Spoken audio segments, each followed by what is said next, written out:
at the Central Command headquarters of Hezbollah in Beirut.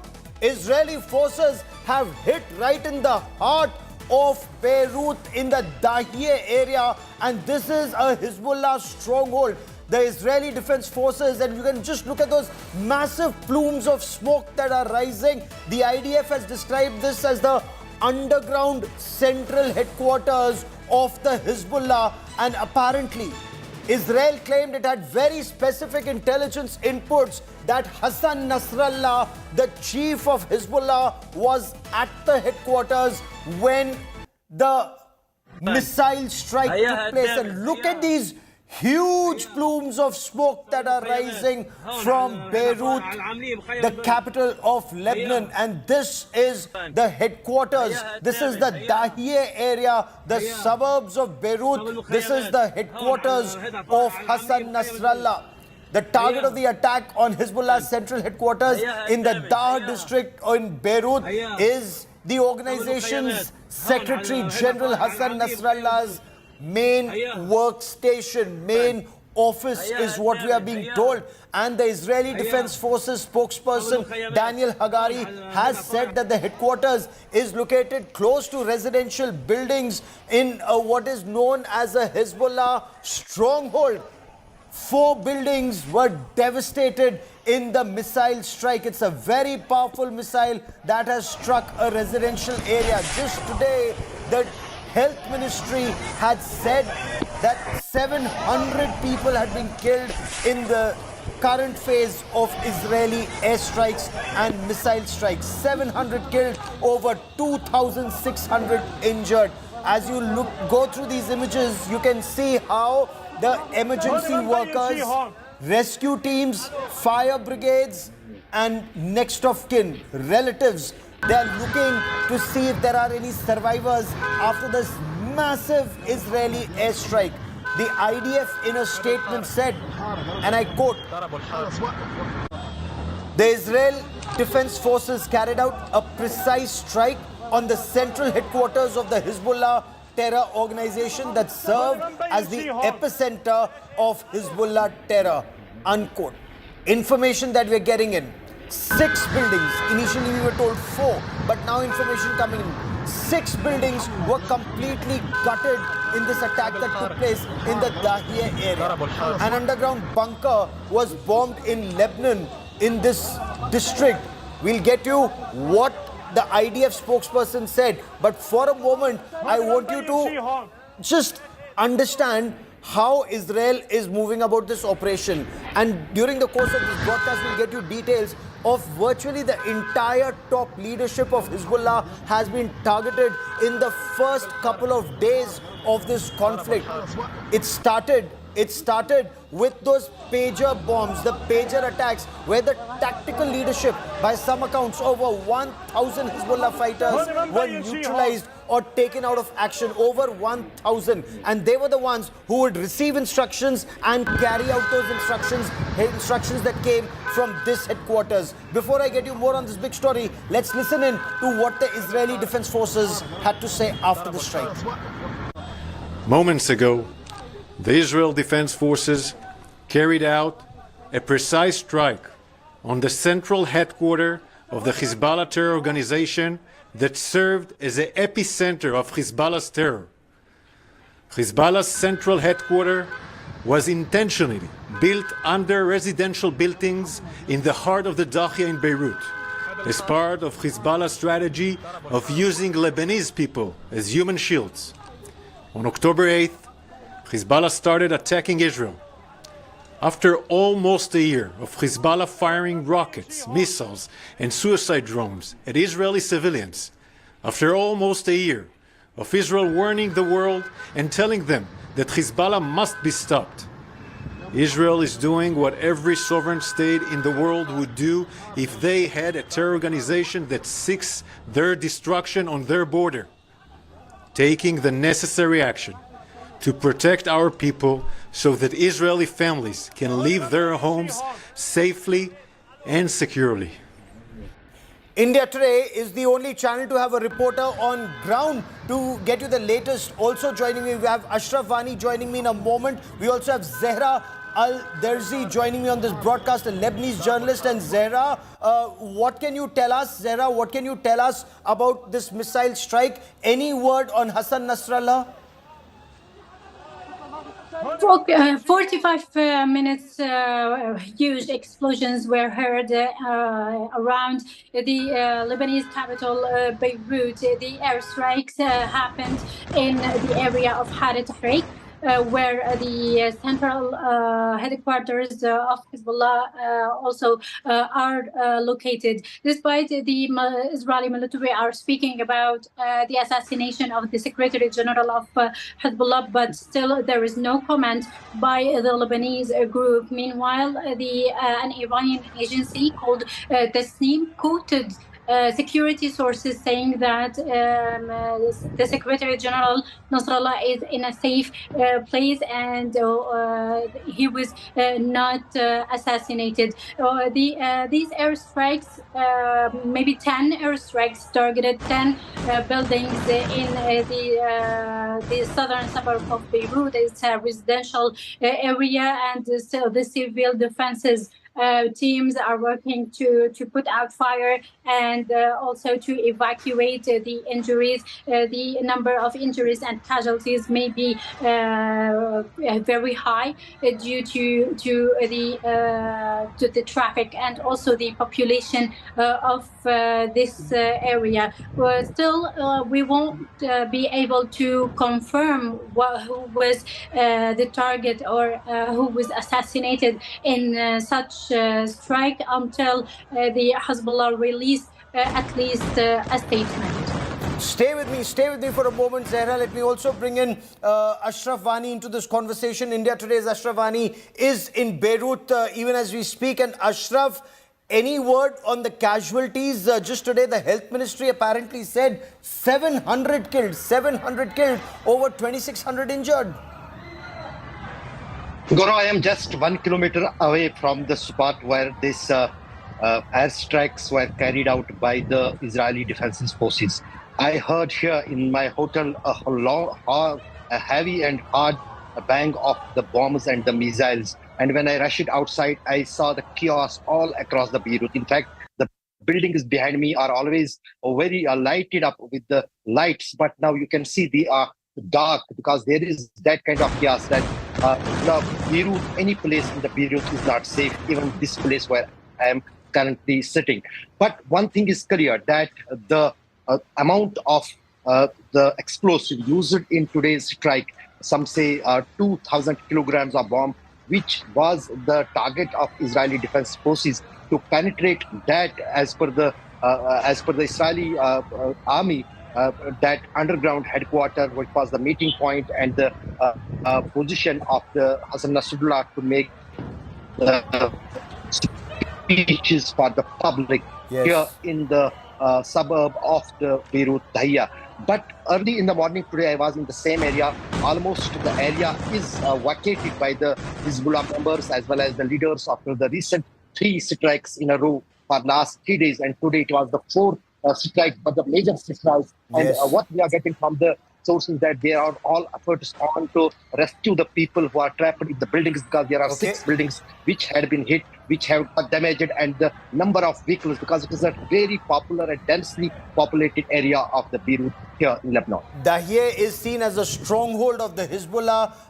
What I want to understand from you, Zehra, is how is it that Israel is able to target the entire top leadership of Hezbollah? The fact that they were able to neutralize Fuad Shukr, the fact that they were able to neutralize Mohammad Hussein Surur, the drone chief or the air chief of Hezbollah, what does this indicate? Who is giving out all this information? Yes, okay. Since the attack of the pagers, we knew and Hezbollah knew that there is a huge breach in Hezbollah, but also Israel has a very advanced intelligence technologies, and it is supported. It's not working alone. It's supported by also another intelligences. From different countries. But here we are speaking about that Israel is crossing a very higher red lines. It crossed the red lines for Hezbollah by attacking the southern suburb of Beirut in Dahi. But it seems very clear that Israel doesn't care anymore about any red line, as it is. You know, even as we speak, there is news coming in that there is an emergency meeting that Israel's Prime Minister Benjamin Netanyahu has held in New York. He's in a security huddle. Even as we speak, information that we are getting seems to indicate that Israel informed the United States shortly before the attack on the Hezbollah headquarters. Israel informed the United States of the attack on the central headquarters of Hezbollah in the Dahieh part, on the outskirts of Beirut, shortly before this attack was carried out. And information we are getting seems to indicate that not one, not two, but 10 strikes, multiple buildings have been targeted in this. And Ashraf, this would indicate that this conflict is all set to escalate in the days ahead, because I believe the Houthi rebels have also targeted a US ship, indicating that this conflict is escalating on all sides. Yes, Gaurav. Now, as you said that the Netanyahu has already informed US about this strike in advance, that means that now the Iran could not remain so calm, because basically this is a wound on the Iran in the name of Hezbollah here in the Lebanon. And a few days back, we understand when the top leadership of the Hezbollah was assassinated by the IDF, what was the response of the supreme leader of Iran? That is one point. Another point is that Hezbollah will not remain calm. They will try to attack more and more, because they have settled that kind of weaponry which could hit any area of the Israel. And in the coming hours or in the coming days, we can see a kind of a response, whether that could be filed by the Israeli Defense Forces, but there will be definitely an action by the Hezbollah also. This looks like massive escalation. Even as we speak, Ashraf, stay with me, and Zehra, do you see this conflict escalating on all sides? The fact that Houthi rebels have targeted a US ship, at least they've claimed that they've attempted to target a US ship. The fact that now it is being said that Hezbollah will strike back. They've already used a missile to target Tel Aviv, which Israel says did not succeed. But how do you see this pan out in the days ahead, Zehra? Yes, well, we know that the forces of the so-called the axis of resistance still coordinated together, and this what explains the Yemeni attacks on the U.S. ships, and also the Iraqi drones reaching to Haifa, and also Hezbollah is striking from southern Lebanon, and Hamas is striking from Gaza. So all the indications are clearly that we are going to a more and more escalation, and the involvement of all these parties. And in additional, if Iran got also involved in a direct way, because we know that Iran support Hezbollah financially and with weapons. So in an indirect way, it is involved. But now I think that we reached a stage that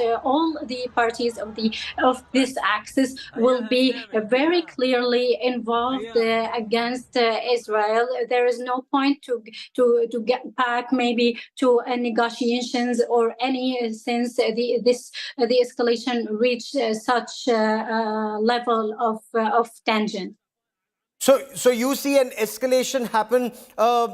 Ashraf, where you are in Beirut, the top leadership of Hezbollah are in the line of fire, and even in Iran, the leadership is not safe. After all, Ismail Haniyeh was neutralized inside the presidential compound in Tehran. So this would indicate that Mossad, or whichever is the agency that's tracking the movement of Hezbollah or Hamas, they are at least a couple of steps ahead of the movement of the axis of resistance, as it's called.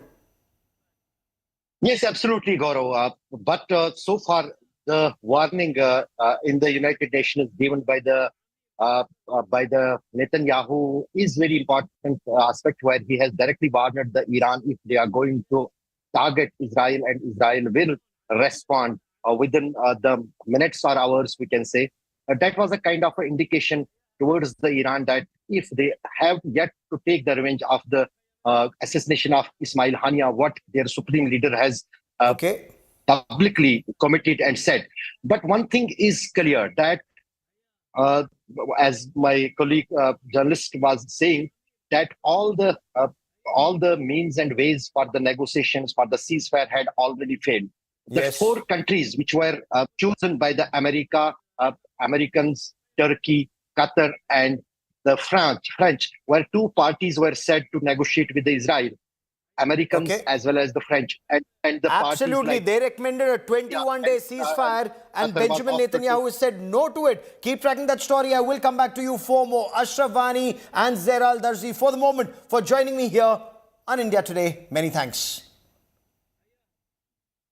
But in the midst of all of this, remember, both the United States and France sought a 21-day ceasefire. And information from White House seems to indicate that Israel's Prime Minister Benjamin Netanyahu had agreed to a 21-day ceasefire, at least verbally. But as soon as he landed in New York for the United Nations General Assembly, he said there's absolutely no question of a ceasefire. They've eliminated some of the top leaders of Hezbollah, and this fight will continue till the time the Israelis in northern Israel are safe from Hezbollah missile and rocket attacks. Lebanon's ministers are saying this war has to stop, or Lebanon as a country may face dire consequences. Take a look at this ground report. Ashraf Wani reports.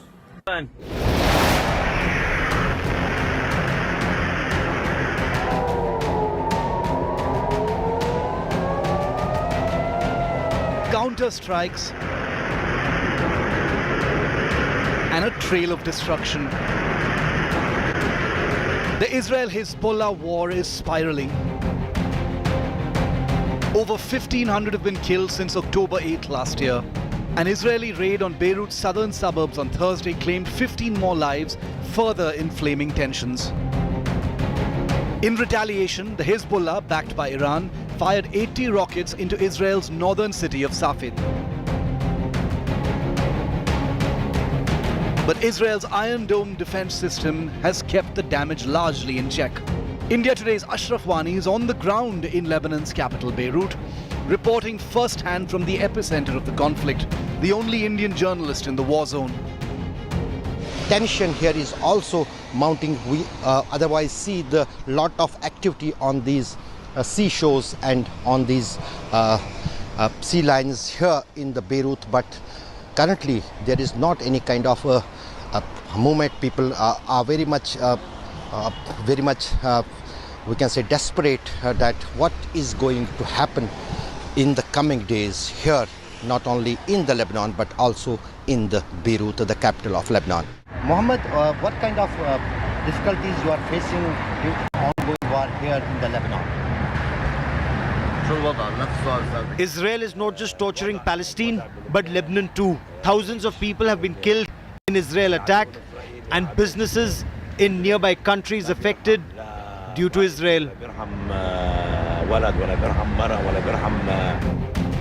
Lebanon's foreign minister, Abdallah Abu Habib, issued a desperate plea for a ceasefire, warning that his country is on the brink of collapse.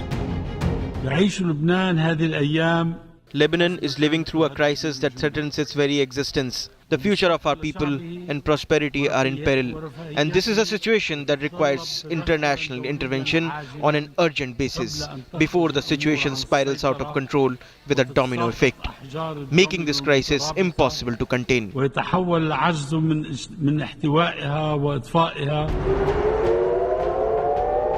Israel, on the other hand, faces a new challenge. Air raid sirens in capital Tel Aviv went off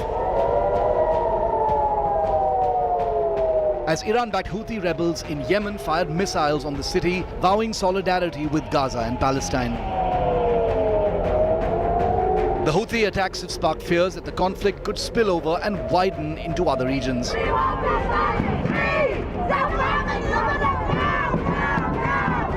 Meanwhile, protests erupted in New York where demonstrators labelled Israeli Prime Minister Benjamin Netanyahu as a war criminal, demanding his arrest ahead of his UN address. But Netanyahu is defiant. Arriving in the United States, Netanyahu doubled down, declaring that the Israeli military will continue pounding the Hezbollah with full force until victory is secured. Our policy is clear. We are continuing to hit Hezbollah with full force and we will not stop until we achieve all our goals. First and foremost, returning the residents of the north safely to their homes. As Israel escalates its lethal strikes on Lebanon, many are wondering if Netanyahu has an exit plan or will the war drag in more players in West Asia. With Ashraf Wani in Beirut, Lebanon, Bureau Report, India Today.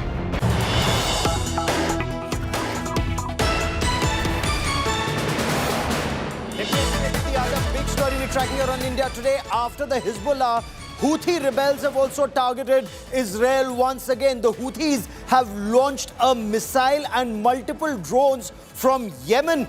But all the missiles and drones have been intercepted by both the Iron Dome system and the David Sling, Israel's near-perfect missile defense shield. It's a big escalation in the conflict in West Asia. Remember, some of the Hezbollah leaders were in Yemen training the Houthi rebels in the use of longer-range missiles. Let's get you more on the story. انتصارا لمظلومية الشعب الفلسطيني ودعما وإسنادا للمقاومتين الفلسطينية واللبنانية، وفي إطار المرحلة الخامسة نفذت القوات المسلحة اليمنية بعون الله تعالى عملية عسكرية استهدفت من خلالها هدفا عسكريا تابعا للعدو الإسرائيلي في منطقة يافا المحتلة تل أبيب، وذلك بصاروخ باليستي نوع فلسطين 2، واستهدفت كذلك هدفا حيويا في منطقة عسقلان المحتلة بطائرة مسيرة نوع يافا، وقد حققت العمليتان أهدافهما بنجاح. The situation is escalating and rapidly in West Asia, and we'll be tracking that story very, very closely. I want to leave you with these images of a massive Israeli airstrike on the central headquarters of Hezbollah in Lebanon, in Beirut. A quick break. News and updates continue on India Today. Stay with us.